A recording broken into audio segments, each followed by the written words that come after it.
Hello, genealogists. This is Craig, and this is Just Genealogy, and we continue our journey through Genealogy Standards, discussing today standard number 26, distinction between content and comments.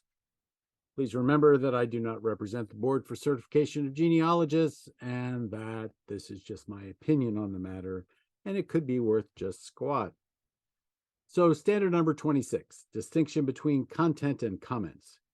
Genealogists' notes clearly distinguish abstracted, quoted, and transcribed source content from their own comments, descriptions, interpretations, paraphrases, and summaries of that content.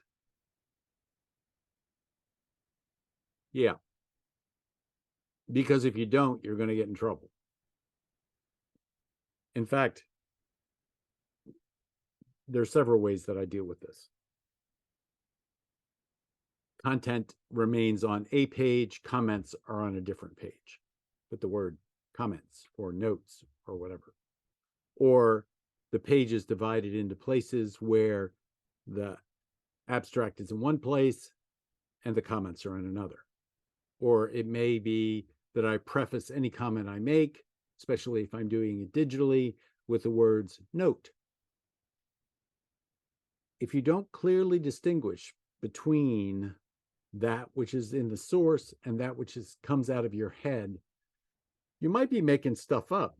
And if you're making stuff up, that's going to create a problem for you, because people, when they look at your work, will recognize that you might have made that up, especially when they go back and look. And that's what we're trying to avoid. We're trying to avoid people looking at your work after you've done it and finding problems with it. And if your comments become your source, they are going to have problems with it. So this one's pretty simple, pretty straightforward. Remember that on any given page, you might have two different kinds of things. You might have source content and you might have your comments. And you need to make sure that you know the difference between the two before you go on down the road.